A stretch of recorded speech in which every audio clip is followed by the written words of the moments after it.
They went down to the street. Cold struck through the thin fabric of the Sigma jacket he'd blagged in Florida. Ortiz was waiting for them on the other side of the thoroughfare, leaning against the flank of the Collin limo in a plain black topcoat and sipping coffee from a stall up the street. Carl could see the yellow and black logo repeat, weak holoplay in the bright winter air of the market, and again in stenciled micro on the styrofoam in Ortiz's hand. Steam coiled up out of the cup and met the frost of the man's breath as he raised the coffee to his lips. An unobtrusive security exec stood nearby, hands lightly clasped, scanning the facade from behind lens-sheathed eyes. Ortiz spotted them and stacked his coffee casually on the roof of the limo at his side. As Carl approached, he stepped forward to meet him and stuck out his hand. No wince. No sign of the internal steeling Carl was used to when he made the clasp with someone who knew what he was. Instead, there was a loose grin on Ortiz's lean, bronzed face that shaved years off his otherwise sober demeanor. "Mr. Marsalis, good to see you again. It's been a while. I don't know if you'll remember me from Brussels." "Spring 00, Carl masked his surprise. "Yeah, I remember." Ortiz made a wry face. "What a complete mess that was, eh? 2 agendas, worlds apart, and steaming steadily in opposite directions. Hard to believe we even bothered talking." Carl shrugged. "Talking's always the easy part. Looks good, doesn't cost anything." "Yes, very true." Ortiz shifted focus with the polished smoothness of the career politician. "Miss Ertekin, I hope you'll forgive the intrusion. Tom Norton told me you'd be coming in, but I felt in view of the unpleasantness, it might be as well to provide an escort. And since I was on my way across town anyway—" "You thought you'd swing the opportunity to carry some potential UN favor. Right. Or maybe just gawk at the 13. But underneath the sneer, Carl found himself unable to summon much dislike for Ortiz. Maybe it was the relaxed handshake and the grin, maybe just the contrast with the past 4 months down in the Republic.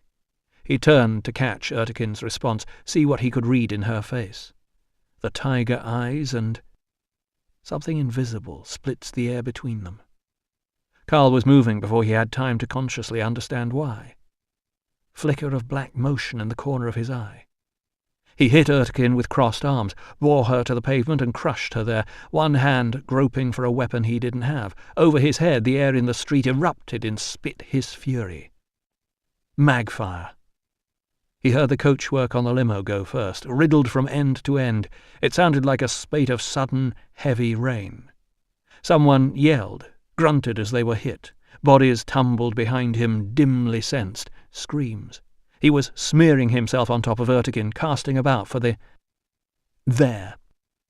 Out of the market, the pitch and panic of the surrounding multitude, 3 crouched, black-clad forms, and the sashaying gait of skaters.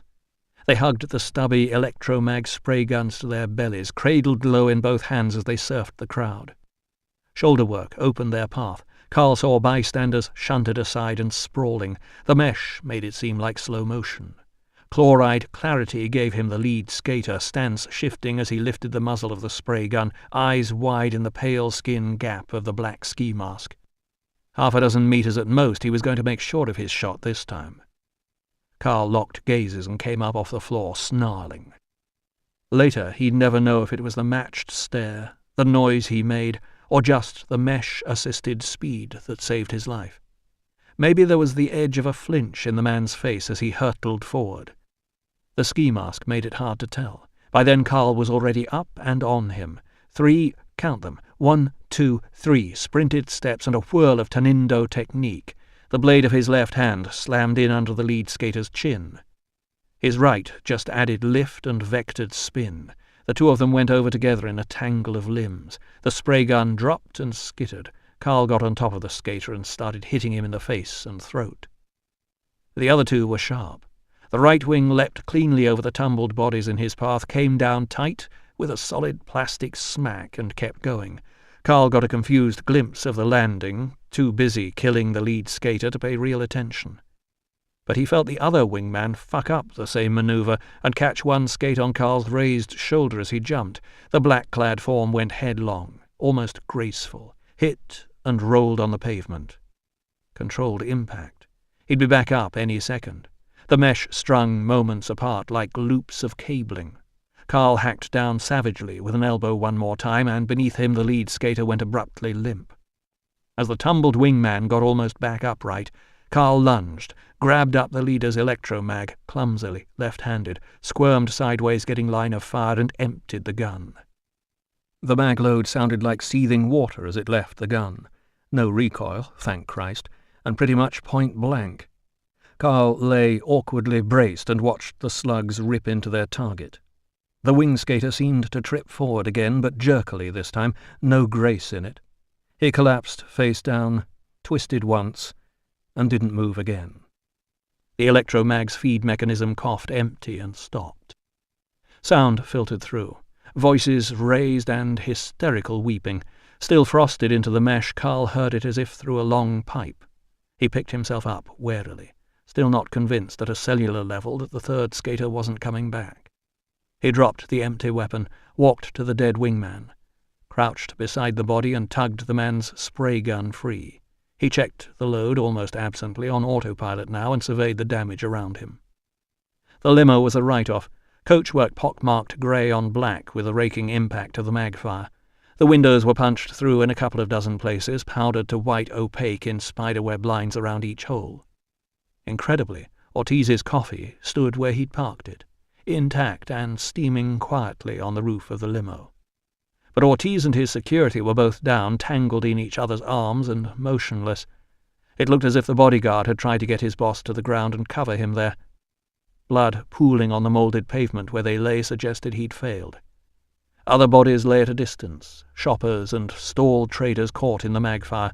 Ertekin was up on her knees, staring dazedly around at the mess. Her olive skin was smeared sallow with shock. "Got two of them," said Carl thickly as he helped her to her feet. "Third one was too fast leaving. Sorry." She just stared at him. "Ertekin." He flickered fingers in front of her face. "Are you injured? Are you hurt? Talk to me, Ertekin." She shook herself, pushed his hand away. "Fine." It was a bare croak. She cleared her throat. "I'm fine. We'd better get an ambulance. Get these people—" She shook herself again. "Who? Did you see—" "No." Carl stared away in the direction the last skater had disappeared. He could feel a decision stealing over him like ice. "No, I didn't. But right after the meat van gets here, I think you better take me into Colin, so we can start work and find out." Chapter 19. Sevgi was still shaking when the cops showed up. She felt an odd shame when the detective in charge, a lean, dark man with hard bones in his face, finished talking with patrol and made his way across to her. He was bound to notice. Wrapped in an insulin recovery shawl, seated in the open rear door of the murdered limo and watching CSI go about their business, she felt drenched in her civilian status. "Ms. Ertekin?" She looked up bleakly. "Yeah, that's me." "Detective Williamson." He flipped his left palm open. The NYPD hollow, twisted to blue and gold life, glistened at her like lost treasure. "I'd like to ask you some questions if you're feeling up to it." "I'm fine." She'd taken the sin that morning in the shower, but it wouldn't have kicked in yet, even on an empty stomach. She groped after conventional resources, pulled herself together with a shiver.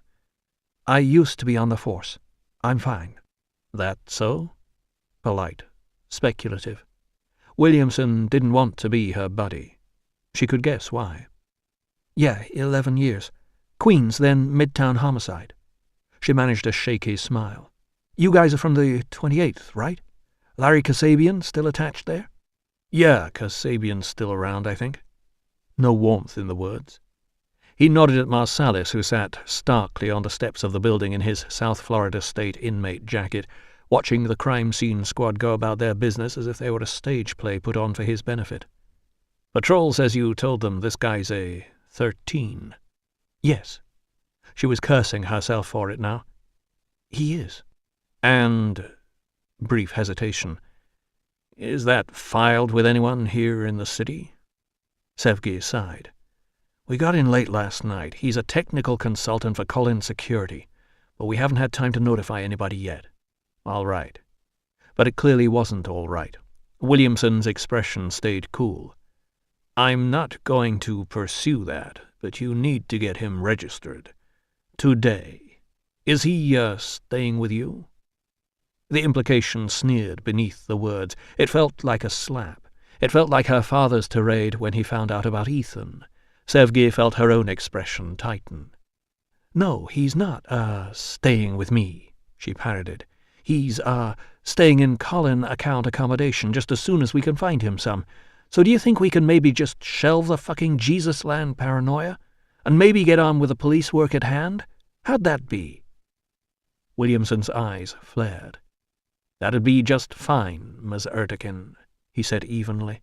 "The police work at hand is that this twist just killed 2 armed men in broad daylight, empty-handed, and he doesn't appear to have a scratch on him. Now, maybe this is just my paranoia running away with me, or maybe it's just good old-fashioned cop instinct, but something about that doesn't chime in time.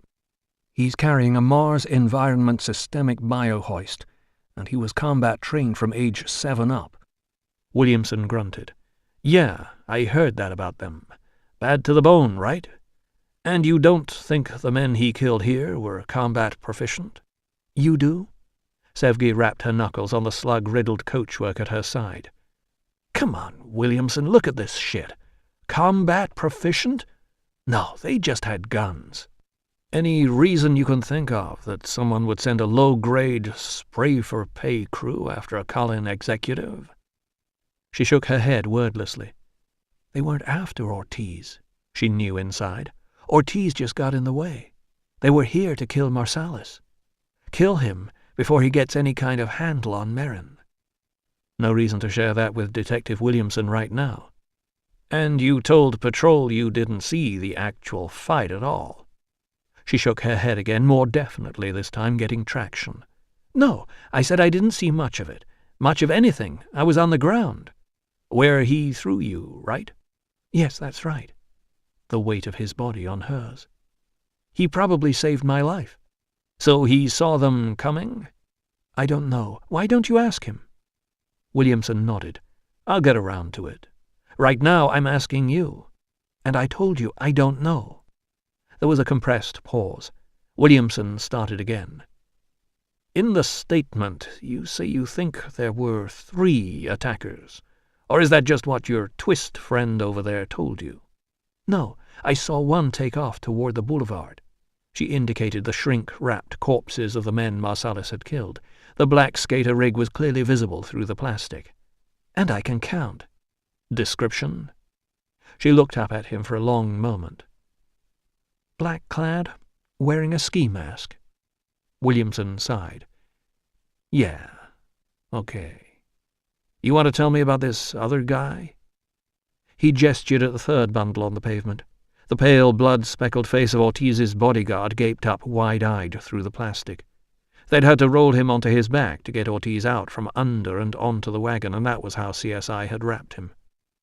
Sevgi shrugged. "Security. Did you know him?" "No, not my section."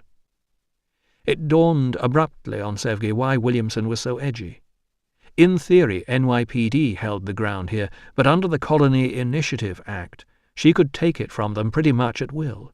The sudden sense of the power she had gusted through her like insects in her belly. It wasn't a clean feeling. Williamson moved a couple of paces to stand over the dead bodyguard. He stared down at the man's face. "So this guy covers Ortiz, right?" "Yes, apparently." "Yeah, that's his job. And our twist friend over there—" "Do you want to stop using that fucking word?" It got her a speculative look. The detective came back toward the limo. "All right. Security covers Ortiz. Your genetically modified friend over there covers you. You got any idea at all why he might have done that?" Sevgi shook her head wearily. "Why don't you ask him?" "Yeah, I will. But 13s aren't known for their honesty." Williamson paused deliberately. "Or their self-sacrifice. Had to be something in it for him." She glared back at the detective. And maybe it was the sin coming on now, but she thought she could have blown Williamson's head off if she had a weapon at hand. Instead, she levered herself to her feet and faced him. "I'm done talking to you, Detective." "I don't think—" "I said I'm done talking to you." No, maybe about it. It was the sin. The anger drove her forward, but it was the drug that gave her the poise. Williamson was a head taller than she was, but she stood in his personal space as if she wore body armor. As if the last 40 minutes hadn't happened to her. The insuline shawl was puddled around her feet. Someone a little less fucking Neanderthal I'd be happy to liaise with. You, I'm done wasting time on. This is a murder Yeah, right now that's what it is. You want to see how fast I can turn it into a call-in security operation?" His jaw tightened, but he said nothing. "You back off, Detective. Leave me the fuck alone, and you can keep your investigation. Otherwise, I'm going to pull the Call-In Act on you, and you can go back and tell them at the 28th they'll be losing their jurisdiction." Behind the sin, there was a tiny trickle of guilt as she watched Williamson crumble, an empathy from her own years on the other side of the fence. She crushed it, crossed the street to Marsalis. Colin arrived in modest force about 10 minutes later. A secure transit Land Rover rolled quietly into the marketplace, parting the crowds with a low-intensity subsonic dispersal pulse that set Sevgi's teeth slightly on edge even at distance. She hadn't called Norton, so someone must have authorized the rollout when the news about Ortiz broke. The police had been holding back accredited film crews and solo shoulder-scope artists in the crowd for a while, and it would be all over the feeds by now. The Land Rover came to a halt at the edge of the crime scene with scant regard for the incident barriers the NYPD had strung. One armor-swollen corner of its bodywork broke the bright yellow beams and set off the alarm. Police uniforms came running. "Subtle," said Marsalis. The Land Rover's forward passenger door cracked, swung open at a narrow angle. Tom Norton stood up on the running board behind it, scanning the crime scene. Even at a distance, Sevgi could see how ashen his face was. "Sev?" "Over here." She waved from the steps of the building, and Norton spotted her. He swung his door wider, stepped down, and closed it again. Brief words with the uniforms in his way, a display of badges, and they opened a path for him. Someone went to shut off the barrier breach alarm, and quiet soaked back into the street. The Land Rover backed up a couple of meters and sat there rumbling like the elegant tank it essentially was. The driver did not emerge. "Overreacting a bit, aren't we?" Sevgi asked as Norton reached them. He grimaced. "Tell that to Ortiz." "Is he okay?" "Relative to what? He isn't dead, if that's what you mean. They've got him hooked up to half the life support machines available over at Weill Cornell. Major organ damage, but he'll have ready stock cultured somewhere. Family have been notified." Norton looked sick as he stared around at the shrink-wrapped corpses. "What the fuck was he doing over here anyway, Sev?" She shook her head. "I think he was here to see me," said Marsalis, rising to his feet for the first time since the assault. He yawned cavernously. Norton eyed him with dislike. "All about you, huh?" "NYPD are all over him, Tom," said Sevgi, defusing. "Detective in charge hardly gave a shit about Ortiz. All he wanted to talk about was how come we'd got an unlicensed 13 on the streets." "Right." Norton sharpened on the new task. "What's this detective's name?" "Williamson, out of the 28th. "I'll talk to him." "He's already been talked to. That's not what I meant. I think it might play better if we let this look like an attempt on Ortiz." "You think it wasn't?" Norton blinked. He gestured at one of the dead assassins. "Skater crew, Sev. Track the limo through traffic. That's standard gang operating procedure. 10, 12 city murders a year, the exact same way. What else are you going to make of this?" Sevgi nodded at Marsalis. "Oh, come on. Sev, you've got to be kidding me. We've been in town less than a day. Who knew we were here? Makes no sense the other way around either, Tom. These guys were street. A real ground-level hit squad. What are they doing coming after someone 50th floor like Ortiz? Man wouldn't know street if it bit him in the ass." "It just did," Marsalis said, deadpan. Norton spared him a hard look. Sevgi stepped in. "Look, whatever just went down here, we had more than enough publicity we didn't need in Florida. Let's not have a repeat performance. Ask the cops to kill the 13 angle. Make sure the media don't run it." For public consumption purposes, Marsalis here can be just another heroic Colin bodyguard, identity protected so that he can continue his good work." "Yes," said Norton sourly, "as opposed to being a dangerous sociopath who hasn't actually done any work for us at all yet." "Tom." Marsalis grinned. It was like a muscle flexing. "Well, I did save your partner's life for you. Does that count?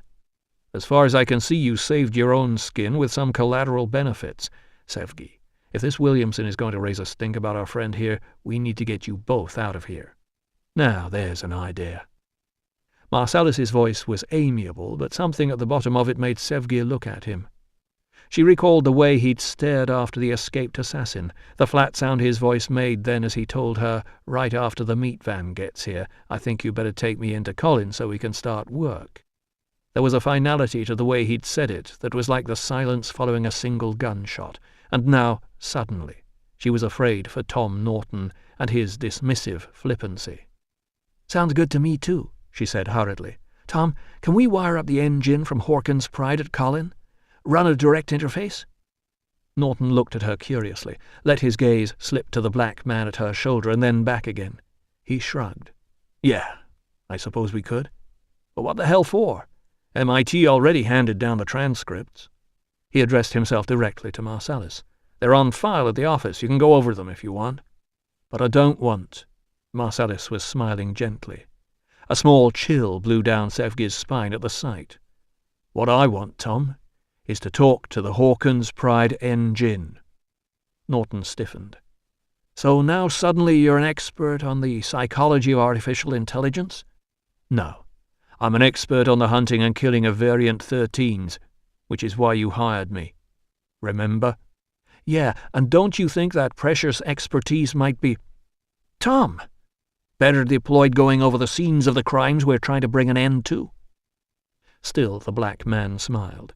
Still he stood relaxed, at a distance that Sevgi abruptly realized was just outside Norton's easy reach. "No, I don't." "Tom, that's enough. What the fuck is wrong with you this morning?" "What's wrong with me, Sev, is that—" Two-tone rasp, a throat being ostentatiously cleared. They both stopped, switched their gazes back to Marsalis. "You don't understand," he said quietly. They were silent. The call for attention hung off the end of his words like a spoken command. "You don't understand what you're up against." The smile came back, fleeting as if driven by memory. "You think because Merrin's killed a couple of dozen people, he's some kind of serial killer writ large? That's not what this is about. Serial killers are damaged humans. You know this, Sevgi, even if Tom here doesn't. They leave a trail. They leave clues. They get caught. And that's because in the end, consciously or subconsciously, they want to be caught. Calculated murder is an antisocial act. It's hard for humans to do, and it takes special circumstances at either a personal or a social level to enable the capacity. But that's you people. It's not me, and it's not Merrin, and it's not any variant 13. We're not like you. We're the witches. We're the violent exiles, the lone wolf nomads that you bred out of the race back when growing crops and living in one place got so popular. We don't need a social context. You have to understand this. There is nothing wrong with Merrin. He's not damaged. He's not killing these people as an expression of some childhood psychosis. He's not doing it because he's identified them as some dehumanized, segregated extra-tribal group. He's just carrying out a plan of action, and he is comfortable with it, and he won't get caught doing it unless you can put me next to him." Norton shook his head. "You say Merrin's not damaged? You weren't there when they cracked the hull on Horkin's Pride. You didn't see the mess he left. I know he fed off the passengers." "No, he didn't just feed off them, Marsalis. He ripped them apart, gouged out their eyes, and scattered the fucking pieces from one end of the crew section to the other. That's what he did." Norton took a steadying breath. "You want to call that a plan of action? Go right ahead. To me it sounds like good old-fashioned insanity." It was a fractional pause, but Sevgi saw how the news stopped Marsalis dead. "Well, you'll need to show me footage of that," he said finally. "But my guess is there was a reason for whatever he did." Norton grinned mirthlessly. Sure there was a reason. 7 months alone in deep space and a diet of human flesh. I'd be feeling pretty edgy myself under the circumstances. It's not enough. So you say. Ever consider you might be wrong about this? Maybe Merrin did crack. Maybe Variant 13 just isn't as beyond human as everybody thinks. That got a sour smile out of Marsalis. "Thanks for the solidarity, Tom. It's a nice thought, but I'm in no hurry to be assimilated. Variant 13 is not human the way you are, and this guy Merrin isn't going to be an exception. You judge what he does by normal human yardsticks, you'll be making a big mistake. Meanwhile, you hired me to echo profile the guy, so how about we get on and do that, starting with the last living thing to see him alive? You going to let me talk to the Hawkins Pride N-Jin, or not?" Chapter 20. The night sky lay at his feet. Not a night sky you could see from Earth or Mars, or anywhere else this far out on a galactic arm. Instead, the black floor was densely spattered with incandescence. Stars crowded one another's brilliance or studied the multicolored marble veins of nebulae. It might have been an accurately generated view from some hypothetical world at the core of the Milky Way. It might just have been 1,000 different local night skies, overlaid one on top of the other and amped up to blazing. He took a couple of steps, and stars crunched into white powder underfoot, smeared across the inky black. Over his head, the sky was a claustrophobic steel grey, daubed with ugly blob riveting in wide spiral runs. Fucking ghosts in the machine. No one knew why the shipboard djinns ran their virtual environments like this. Queries on the subject from human interface engineers met with vague responses that made no linguistic sense. "Flown from it will, cannot the heavy, thereat, throughout, slopeless and ripe," was one of the famous ones. Carl had known an IF engineer on Mars who had it typed out and pasted above his bunk as a koan. The accompanying mathematics apparently made even less sense, though the guy insisted they had a certain insane elegance, whatever that was supposed to mean. He was planning a book, a collection of N-Jin haiku, printed very small on expensive paper, with illustrations of the virtual formats on the facing pages. It was Carl's opinion, admittedly not founded on any actual evidence, that the N-Jins were making elaborate jokes at humanity's dull-witted expense. He supposed that the book, if it ever saw print, could be seen as a punchline delivered. In his darker moments he wondered what might come after that. The joke over, the gloves off. "Marsalis." The voice came first, then the face, almost as if the N-Jin had forgotten it should manifest a focus the human could address, like someone asking for a contact number and then groping about for a pen to write it down. The face shaded in, a blued, confetti-shredded, androgynous body that stood as if being continually blown away in a wind tunnel, long, ragged hair streaming back, flesh like a million tiny, fluttering wings stirring on the bone. It was impossible to make out male or female features. Under the voice there was a tiny rustling, crackling sound like paper burning up. It was a little like talking to an angel. Carl grimaced. "That's me. Been looking me up?" "You feature in the flow." The face lifted one arm, and a curtain of images cascaded from it to the star-strewn floor. He spotted induction photos from Osprey, media footage following the Felipe Sousa rescue, other stuff that lit odd corners of memory in him and made them newly familiar. Somewhere in among it all he thought he saw Marisol's face, but it was hard to tell. A defensive twinge went through him. "Didn't know they were letting you hook up so soon." It was a lie. Ertekin had shown him the release documentation from MIT. He knew to the hour when the N-Jin had been recalibrated and allowed back into the flow.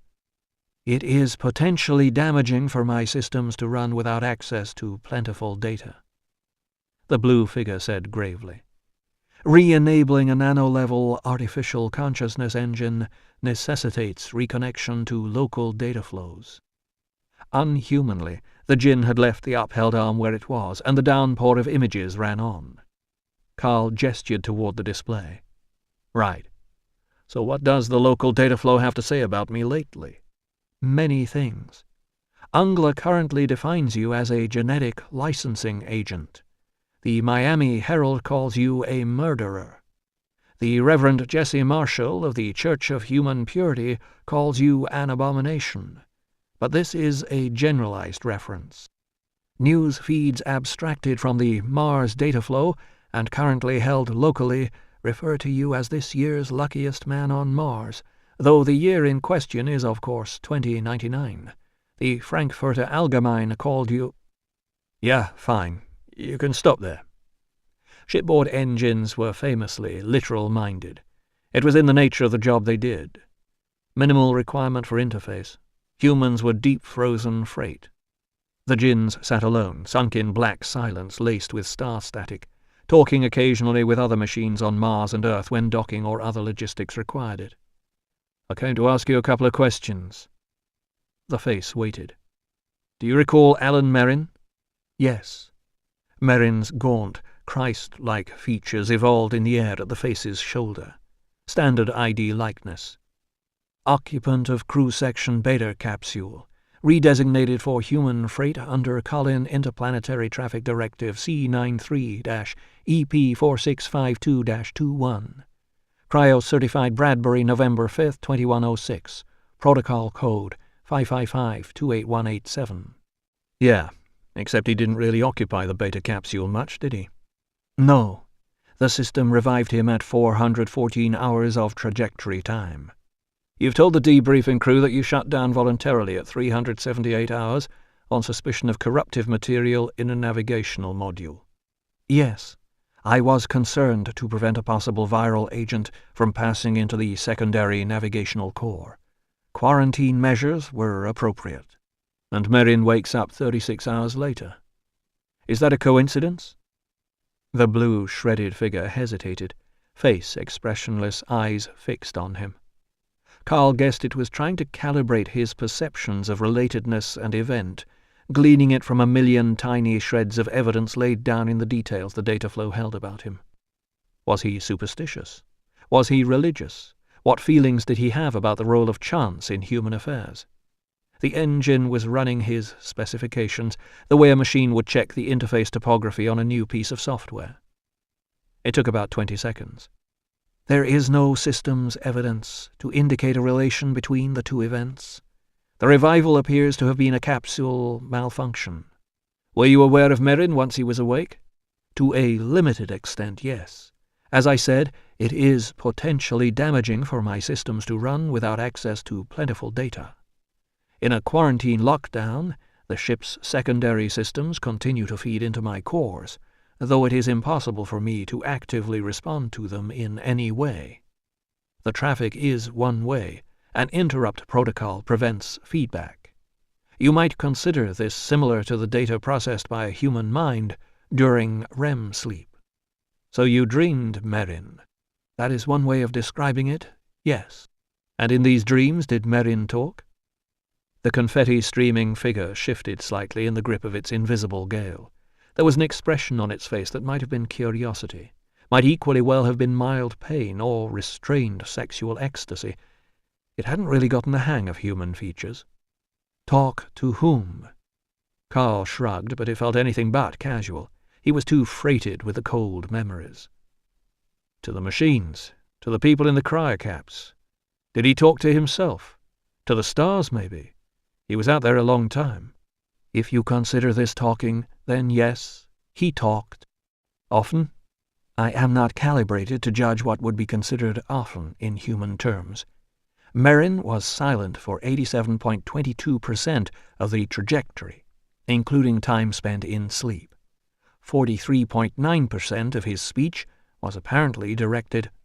All right, never mind. Are you equipped for Yaroshenko intuitive function?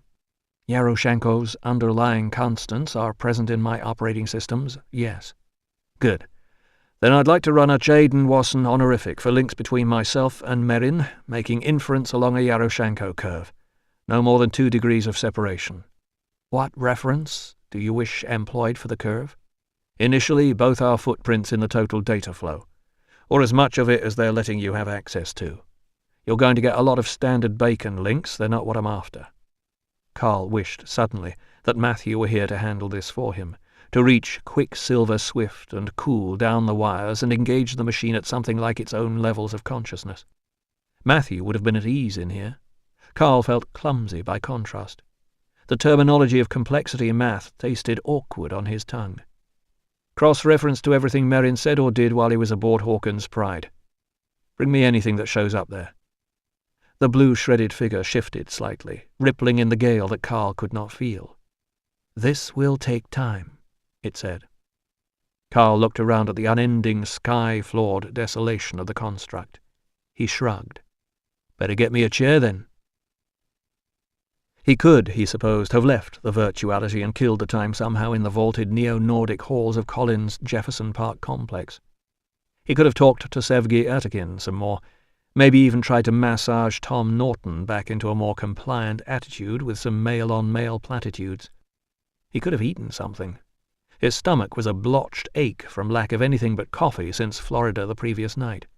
He ignored it with trained stoicism. Or just gone for a walk among the jutting riverside terraces of the complex. He had the run of the place, Sevgi said. Instead, he sat under the rivet-scarred metal sky and watched Merin walk through the engine's dreams. The face had left him to his chair, a colliding geometry of comet trail lines and nebular gas upholstery spun up out of the night sky as if flung at him, and disappeared into the dwindling perspectives of the wind that blew continually through its body. Something else blew back in its place. At first a tiny rectangular panel, like an antique holographic postage stamp Carl had once seen in a London museum, fluttering stiff-cornered and growing in size as it approached, until it slammed to a silent halt, 3 meters tall, 2 broad, and angled slightly backward at the base, a handful of paces in front of where he sat. It was a cascade of images, like the curtain where he'd seen his own face fall from the djinn's upheld arm. Silent and discoherent with the djinn's unhuman associative processes.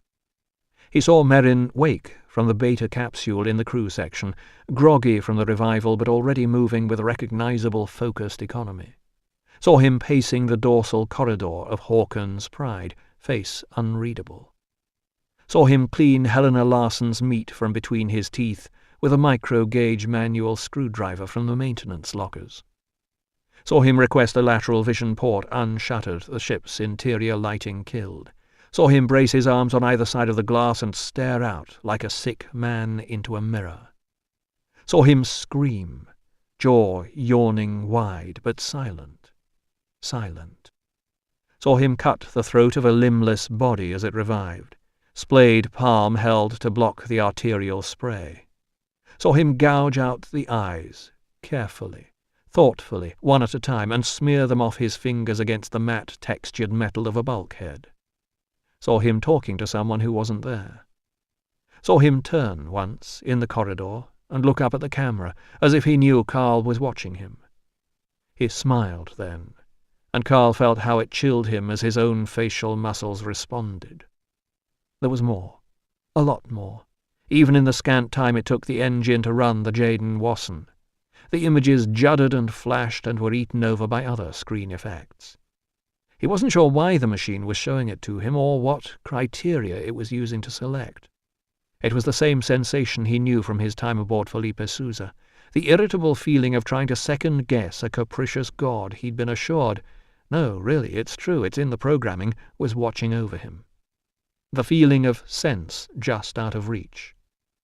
Maybe the djinn read something in him he wasn't aware of letting show, a need he didn't know he had. Maybe it thought this was what he wanted. Maybe it was what he wanted. He wasn't sure. He wasn't sure why he stayed there watching, but he was glad when it was over. The floating blue shredded figure returned. "There is this," it told him, and raised one restless, rippling arm like a wing. On the screen beneath, Merrin walked behind the automated gurney as it took Helena Larsen on her short journey from the cryocap chamber to the autosurgeon. The second trip for her. Just below the line of her leotard, her right thigh already ended in a neatly bandaged stump. She was mumbling to herself in post-revival semi-wakefulness, barely audible, but the engine compensated and dragged in the sound. "Not again," she pleaded vaguely. Merrin leaned in to catch the murmur of her voice, but not by much. His hearing would be preternaturally sharp, Carl knew, tuned up by now in the endless, smothering stillness aboard the vessel as it fell homeward, honed in the dark aural shadow of the emptiness outside, where the abruptly deepened hum of a power web upping capacity in the walls would be enough to jerk you from sleep, and the sound of a dropped kitchen utensil seemed to clang from one end of the ship to the other. Your footfalls went muffled in space deck slippers designed not to catch or scrape, and after a while you found yourself trying almost superstitiously not to break the hush in other ways as well. Speaking, to yourself, for sanity's sake, to the sentient and semi-sentient machines that kept you alive, to the dreaming visages behind the cryocap faceplates, to anyone or anything else you thought might be listening. Speaking became an act of obscure defiance, a reckless violation of the silence. "Again, yes," Merrin told the woman he was feeding off. "The Cormorant's legacy." The image froze. "Cormorant," said Carl, memory flexing awake. "Merrin uses the same word out of context on several occasions," said the djinn. "An association suggests itself. According to data from Wells Region Work Camp rotations on Mars, both you and Merrin were acquainted with Robert P. Danvers, SIN 84437HP3535. Yaroshenko form extrapolation from this connects you both through Danvers to the Martian Familias Andinas, and integrating with the term cormorant used here, with high probability to the SIN disputed identity Franklin Gutierrez. Carl sat quietly for a while. The memories came thick and fast, the emotions he thought he'd discarded half a decade ago. He felt his fingers crook like talons at his sides. "Well, well, well," he said at last. "Gutierrez." Chapter 21. Never heard of him. Norton, preparing to be unimpressed. He was standing, close enough to Carl for it to be a challenge. "No, you wouldn't have," Carl agreed. He brushed past Norton, went to the office window and stared out at the view. Smashed autumn sunlight lay across the East River in metallic patches like some kind of chemical slick. Franklin Gutierrez used to be a data hawk in Lima back in the mid-'80s. One of the best by all accounts. In '86 he cracked Serbanco for upward of 500 million soles. Immaculate execution. It took them nearly a month to even realize he'd done it. Norton grunted. Couldn't have been that immaculate if he ended up on Mars. Carl fought down a sudden urge to remove Norton's vocal cords with his bare hands. He summoned patience from within, Sutherland style. Hand over your responses to the man who triggers them, and you've already lost the battle for self. Look beyond, and find yourself there instead. He focused on the details of the view below. Colin, New York, perhaps in conscious locational echo of the UN territory, stood a couple of long blocks south of Jefferson Park, vaulted and cantilevered over FDR Drive and looking out across the river. It was a fractal tumbling of structure that recalled nothing so much as a handful of abandoned segments from a huge peeled orange. Thin white nanocarbs spidered over curves and angles of smoked amber glass, then swept down to brace elegantly amid the multi-level array of carefully tended walkways, paths and gardens that linked each section into the whole site. You could stand here in the vaulted open-plan office suite Ertekin and Norton shared and look down across the whole thing, the gardens, the jutting edge of the mezzanine, and the river beyond. Carl's gaze reeled back out to the water, and he suffered a sudden resurgence of a feeling from his first days back on Earth 8 years ago, a time when the sight of any large body of water came as an abrupt, visceral shock. Time with the Hawkins Pride N-Gin had stirred him up, left him choppy and bleak with old memories. So much for looking beyond. Yeah, they caught up with Gutierrez, he said neutrally. But they caught him spending the money, not stealing it. Keep that in mind. This guy had his weak points, but getting away with the game wasn't one of them. So they offered him resettlement? Ertekin asked. Yeah, and he took it. You ever seen the inside of a Peruvian jail? Carl left the broad roofwood sweep of the window, turned back into the office and his new colleagues. He ended up in Wells, running atmospheric balance systems for the Uplands Initiative. When he wasn't doing that, he handled data crime for the Martian Familias Andinas. I think it paid better than the day job. Norton shook his head. If this Gutierrez has links with Mars organized crime, then we've already run him and his association with Merrin. No, you haven't. A swapped glance between Norton and Sevgi Ertekin. Norton sighed. Look, Marsalis, one of the first things this investigation did was to contact the colony police and ask them to run a list of associates for Merrin on Mars. Right. Carl nodded. Yeah, makes sense. I'd have done the same. Just that it wouldn't do any good. If Gutierrez had dealings with Merrin, they're gone now. Wiped off the flow like shit off a baby's arse. All you'll be left with is some minor association with a low-level middleman like Danvers. And men like Danvers rub shoulders with practically everyone who's ever worked the Wells camps anyway. In other words, your business transaction is invisible. That's how it works when Gutierrez does something for you. And you know this how? He shrugged. How do you think? Gutierrez did something for you, Ertekin said quietly. What was it? Something I'm not going to talk to you about. The point is, in data flow terms, my connection with Gutierrez no longer exists, and neither does Merrin's. Any associative search Colony ran on Merrin would have stopped at Danvers. The Hawkins Pride engine only went farther because it didn't like the coincidence of two 13s both making it back from Mars under uncommon circumstances, and both having a separate, unrelated connection with a low-grade fence like Danvers. That's Yaroshenko intuition for you. Very powerful when it works, but it needs something to triangulate off. I don't see, said Norton irritably, how that gives you this Gutierrez. On its own it doesn't, but the recollections the engine has of Merrin include a couple of references to a cormorant. Norton nodded. Yeah, we saw that first time around. The cormorant legacy, leavings of the cormorant. Wring that fucking cormorant's neck. We had our own reference engines go over it, checked out Martian slang, and got nothing. No, it's not a Martian term. Might be now, Ertekin pointed out. You've been back a while. Anyway, we backed up into Project Lawman usage and 13 Argo in general. We still got nothing. It's Limeño. Norton blinked. Excuse me? It's a Lima underground term. Pretty obscure and old. Your engine probably would have discounted it as irrelevant. Goes back to the early 70s, which is when Gutierrez was a young gun on the Andes Coast Data Hawk circuit. Have you heard of ukai? Blank looks. Okay. Ukai is a form of fishing, where you use trained cormorants to bring up your fish. It's originally from Japan, but it got big in the Peruvian-Japanese community about 50 years back, when the whole designer breeding thing really took off.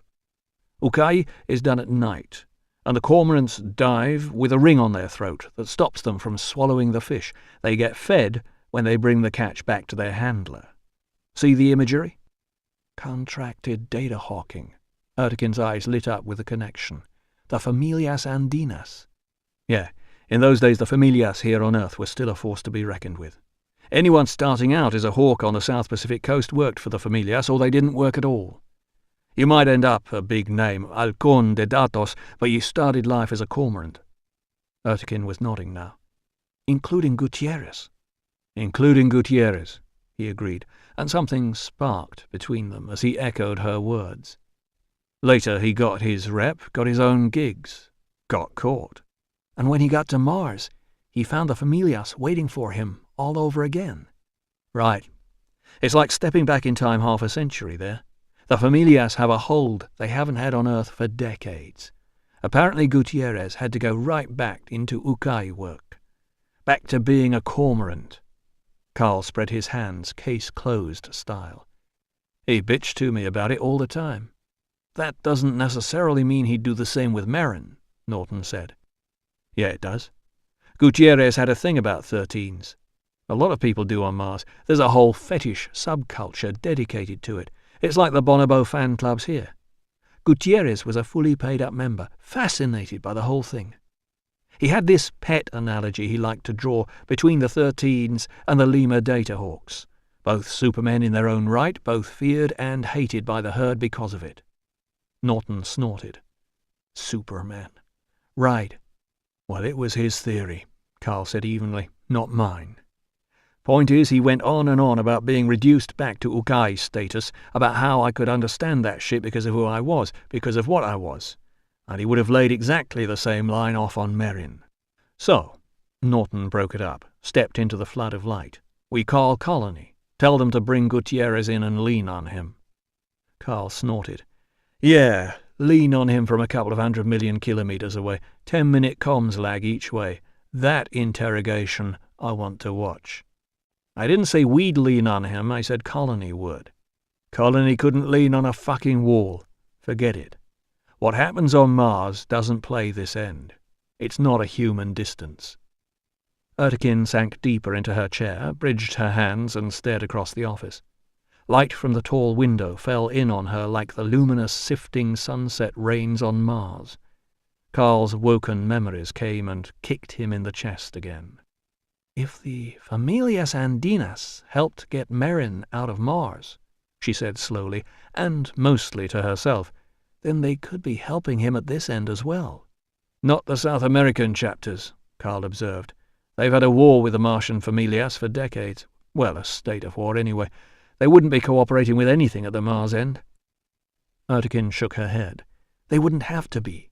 I'm thinking about the Jesus-land Familias, and what's left of them in the Rim. They pay lip service to the Altiplano heritage, but that's about it. This far north, they run their own game, and a lot of it's human traffic related. I mean, the Rim squashed them pretty fucking flat after secession, ripped their markets with the drug law changes, the open biotech policies. Sex, slaves, and fence hopping's about all they had to fall back on. But they're still out there, just like they're still here. And in between, in the Republic, they still swing a hell of a lot of old-time weight. She brooded for a while. Yeah, okay. They've got the human traffic software Merrin would have needed to get in and out of the Rim like that. Maybe they've got something going on with the Martian chapters, some kind of deal that gets them this Gutierrez's services. The question is, why? What's their end of something like this? Where's the benefit? You think, Norton ventured, these are Familia-sanctioned hits he's carrying out? They bring a 13 all the way back from Mars to do their contract killing for them. Ertekin scowled. Doesn't make much sense. Sicarios are $1 a dozen in every major Republican city. Prisons are full of them. Norton flickered a glance at Carl. Well, that's true. No, this has to be something else. Ertekin looked up at Carl. You said this Gutierrez did something for you on Mars. Can we assume you had a working relationship with the Familias as well? I dealt with them on and off, yeah. Care to speculate on why they'd do this? She was still looking, tawny flakes in the iris of her eyes. Carl shrugged. Under any normal circumstances, I'd say they wouldn't. The Familias run an old-time, macho, conservative setup here and on Mars. They've got all the standard prejudices against people like me. But. Several years ago, I ran into a 13 who tried to forge an alliance with what's left of the Altiplano chapters. Guy called Navant. French. Ex-Department 8 Special Insertion Unit. Very smart guy. He was an insurrection specialist in Central Asia, warlord liaison, counterintelligence, all that shit. Given time, he might have gotten something working up there, too. Might have, drawled Norton, so it's safe to say he wasn't given time. No, he wasn't. What happened to him? Carl smiled bleakly. I happened to him. Did you kill him? Ertekin asked sharply. No. I tracked him to some friends he had in Arequipa, pulled the hard gun on him, and he put his hands in the air sooner than die. Bit unusual for 13, isn't it? Norton cranked an eyebrow. Giving up like that? Carl matched the raised brow, deadpan. Like I said, he's a smart guy. Okay, so you busted this Navant, this smart guy, and you took him back. Ertekin got to her feet and went to stare out of the window. He guessed she could see where this was going. So where is he now? Back in a system. Eurozone internment tract Eastern Anatolia. And you want to go and talk to him there? It wasn't a question. I think that'll be more effective than a V-link or a phone call, yes. Will he see you? Still, she didn't turn around. Well, he doesn't have to, Carl admitted. The Eurozone internment charter guarantees his right to refuse external interviews. If this were an official Angler investigation, we could maybe bring some pressure to bear, but on my own I don't carry that kind of weight. But you know, I think he'll see me anyway. You basing that on anything at all? Asked Norton. Yeah, previous experience. Carl hesitated. We, get on. I see. 3 years ago you bust the guy, send him back to a lifetime in the Turkish desert, and as a result you're the best of friends? Anatolia isn't a desert, said Ertekin absently, still at the window. I didn't say we were the best of friends. I said we get on. After I busted him, we had to kill a few days in Lima waiting for transfer clearances. Navant likes to talk, and I'm a pretty good listener. We both... A phone chirruped from Norton's desk on the other side of the office.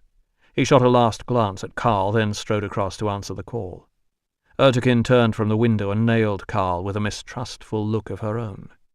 You think I should let you back across the Atlantic at this point? Carl shrugged. Do what you like.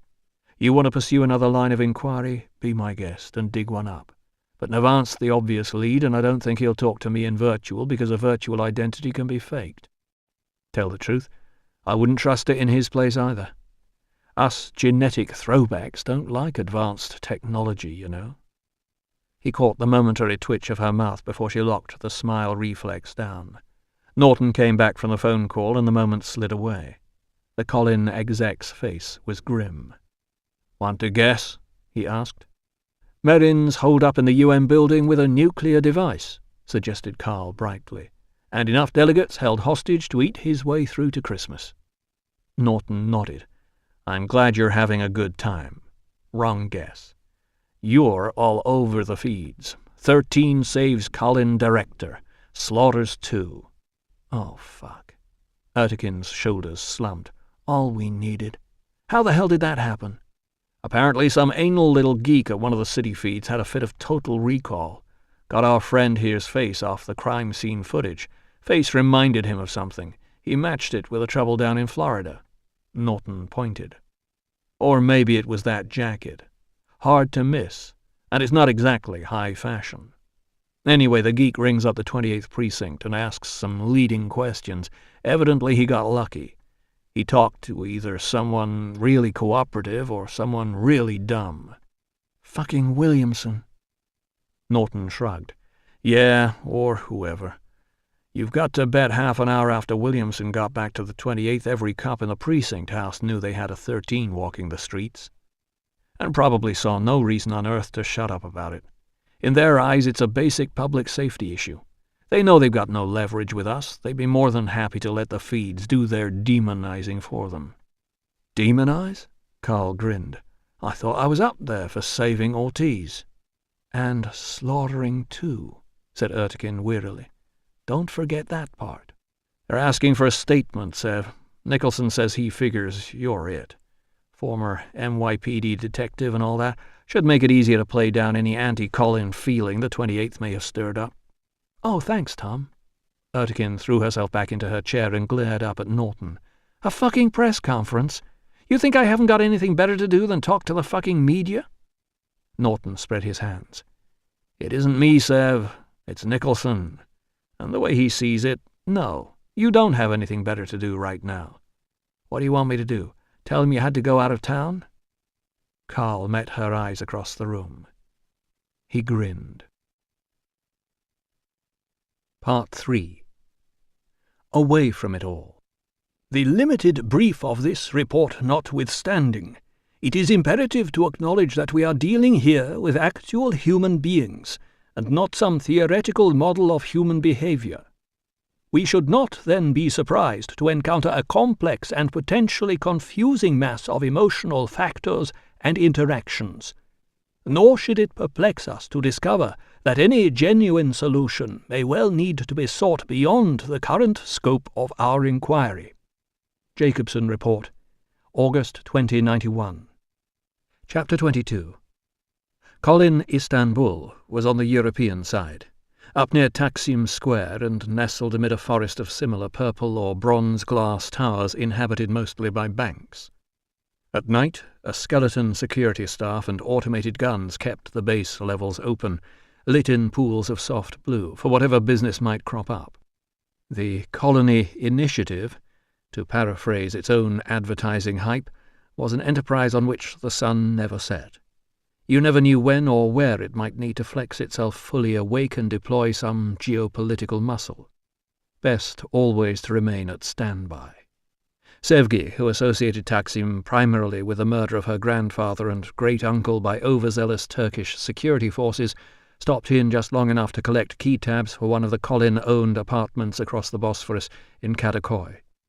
Pretty much anything else she needed she could access through her data slate. Talking to Stéphane Navant was in any case not going to be a Colin gig. "The less official presence he can smell on you, the better," Marsalis told her. "Navant's special. He's one of the few 13s I know who's come to an accommodation with external authority. He's emptied out his rage. But that doesn't mean he feels good about it. Be best if we don't poke a finger in that particular blister." The same limo that had collected them from the airport rode them down to the Karakoy terminal, where the ferries to the Asian side ran all night. Sevgi shrugged off the driver's protests about security. Riding around via the bridge was going to take as long as, or longer than, waiting for the ferry, and she needed to clear her head. She hadn't wanted to come here, wanted still less to be here with Marsalis. She was beginning to wonder if she shouldn't have folded and taken the press conference after all. They'd watched it broadcast on New England Net, while the mid-afternoon THY suborb spun them up from JFK and dropped them on the other side of the globe, Norton looking sober and imposing in his media suit.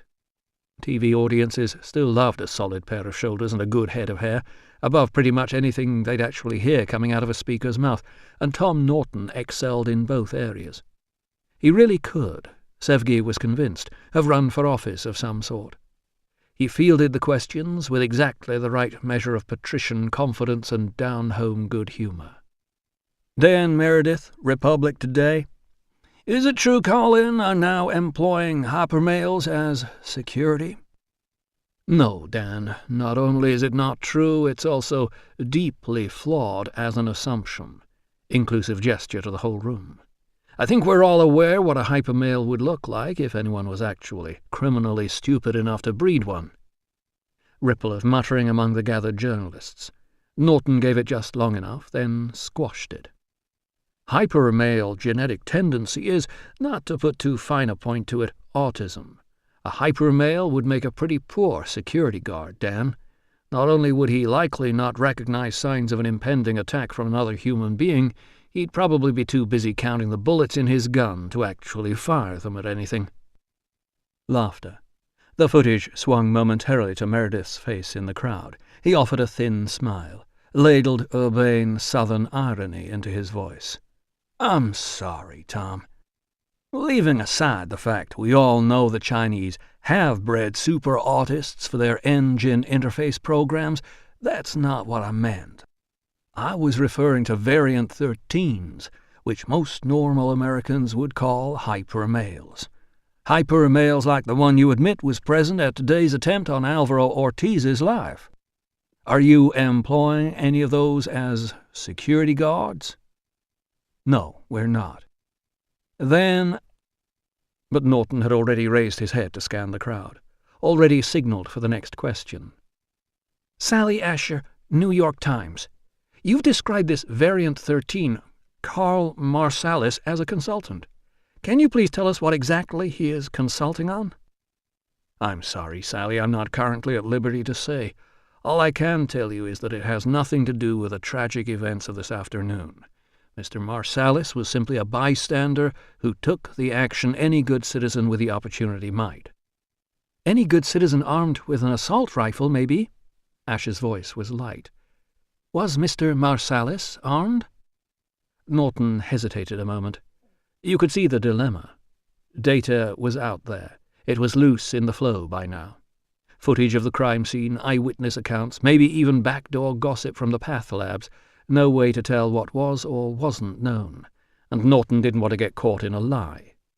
On the other hand... No, Mr. Marsalis was not armed. Quiet, but rising buzz. They'd all seen the bullet-riddled limo, at least.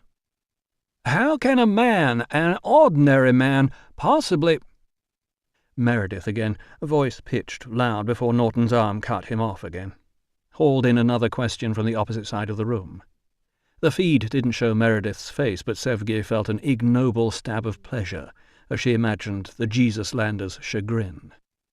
"Mr. Norton, is it true— I'm sorry, Eileen Lan, Rim Sentinel— is it true, Mr. Norton, that Colin is training personnel on Mars in previously unknown fighting techniques?"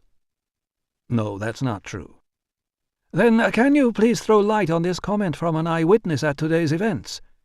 Lan held aloft a microcorder, and a male voice rinsed cleanly through the speaker. "The guy was like fucking real.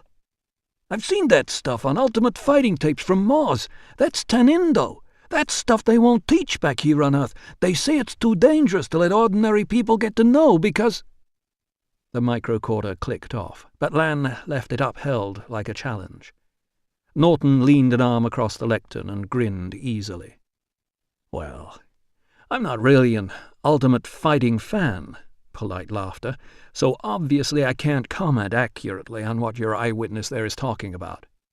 There is a Martian discipline called Tanindo, but it's not a Colin initiative. Tanindo has emerged spontaneously from existing martial arts in response to the lower gravity environment on Mars. In Japanese it means, literally, way of the newcomer. Because on Mars, as I'm sure I don't need to remind you, we are all of us newcomers. It's also known in some quarters as float fighting and in Quechua as, you'll perhaps forgive my pronunciation here, Pisi Yasa Okanakwi. Mr. Marsalis has served time on Mars, and may for all I know be an aficionado of the style, but really, a martial art designed for a low-gravity environment isn't likely to be all that dangerous or even useful here on Earth. Unless you're inhumanly strong and fast, Sevgi qualified for him silently. Her gaze slipped sideways from the lap screen to Marsalis, dozing in the seat at her side. Norton had dug up 50 ml of Colin-grade beta-myelin and an inhaler just before they left, and Marsalis had dosed up in the departure lounge at JFK. He got some nosy, sidelong glances, but no one said anything. Aside from a grunt of satisfaction as the chloride took, he made no comment, but as soon as they got to their seats he'd closed his eyes and a beatific grin split his face with ivory. He was asleep not long after. "Bonita Hannity, Good Morning South. You don't feel that by liberating a condemned criminal from a Florida penal institution, Colin are flouting the very concept of American justice?" More muttering, not all of it sympathetic. Republican journalists were a minority in the room, and the Union Press wore Lindley versus NSA on their collective chest like a Medal of Honor. Cub reporters came up on the legend. Senior staffers told pre-secession war stories and talked about their Republican colleagues with either snide pity or disdain. Norton knew the ground and rode with it. "Well, Bonita, I think you need to be careful there talking about justice. As the briefing disc you'll have received does specify, Mr. Marsalis had not actually been charged with anything during his 4 months of incarceration. And then there's the question of the initial alleged entrapment. No, let me finish, please. The alleged entrapment techniques used by the Miami police to arrest Mr. Marsalis in the first place. And this is without mentioning that Republican and state law in the matter of pregnancy termination both run counter to well-established UN principles of human rights." Choked splutters from several quarters, muted cheers elsewhere. Norton waited out the noise with a stern expression, then trod onward. "So what I'd say is that Colin has liberated a man who is in all probability innocent and whom the state of Florida didn't really seem to know what to do with anyway. Yes, Eileen, back to you." There was a lot more after that, of course. Hannity, Meredith, and a couple of other Jesus Land reps trying to dig back into Marsalis's prior record and the deaths in the Garrett Hawken camp. Mercifully, nothing about Wilbrink. Norton rode cautious and courteous herd on it all, didn't quite shut the Jesus-landers down, but leaned heavily toward Union journalists he knew and trusted enough not to throw curves. Sevgi yawned and watched it sputter to a close. Beside her, in the suborbital, the object of all their fears and attentions dozed on, unconcerned. Sleep of her own was unforthcoming. The sin wouldn't allow it. She was still buzzing a couple of hours later as she slumped in the cheap plastic seating of the ferry hall, watching the few other waiting passengers with a cop's eye. The place was bare bones and draughty, lit from above by sporadic spot lamps on the roof girders and at the sides by the ghostly flicker of a few LCLS advertising boards whose sponsors hadn't specified particular time slots for activation. FS Extra! Jeep Performance! Work on Mars! The interactive panels between looked like long grey tombstones hung on the corrugated steel walls.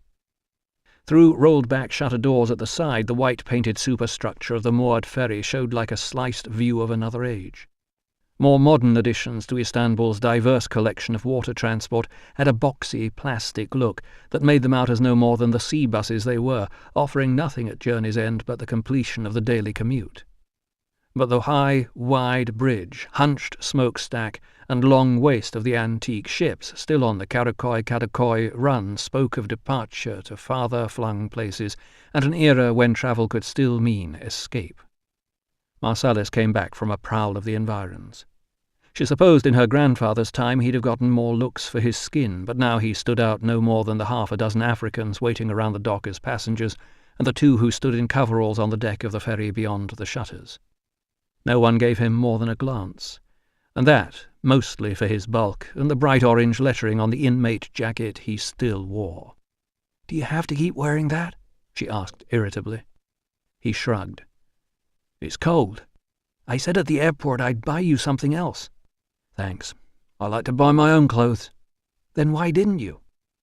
Klaxons groaned in the girded space over their heads. An LCLS arrow on a movable barrow lit up, pointing to the cranked-back shutters, destinations inscribed. Haydarpasa, Karakoy. The two men on the ferry rolled out gangplanks, and a slow drift of humanity began towards the boat. Impelled by memory of childhood visits, Sevgi moved along the starboard rail and seated herself on the outward-facing bench near the stern, propping herself there with her booted feet on the rail's bottom rung. Thrum of the ship's motors through the metal at her back. The mingled reek of engine oil and damp mooring ropes carried her back in time. Murat's hand, ruffling her hair, as she stood beside him at the rail, barely tall enough to see over the top rung. The soft, chanted rhythms of Turkish pushing out the English in her head. The impact of a whole world she'd only previously seen in the photos, a city that wasn't New York, a place that was not her home but meant something vital. She sensed it in the way they looked around, exclaimed to each other, clutched each other's hands at her eye level, to her parents. Istanbul had shocked her to her 4-year-old core, and each time she went back, it did again. Marsalis dropped into the seat beside her, copied her stance. The rail clanked dully as it took the weight of his legs. "Now I'm really going to need this jacket," he said cheerfully. "See?" The engine thrum deepened, became a roar, and the stern of the ferry rose in a mound of seething water. Shouts from the crew, ropes thrown, and a rapidly widening angle of space opened between the ferry and the dock. The boat thrashed about and picked up a vector out across the darkened water. Karakoy fell away, became a festooned knot of lights in the night. A chilly sea breeze came slapping at Sevgi's face and hair. The city opened out around her, colour-lit bridges and long, low piles of skyline, all floating on a liquid black dotted with the running lights of other ships. She breathed in deep, held on to the illusory sense of departure. This is the end of the CD. The program continues on the next CD.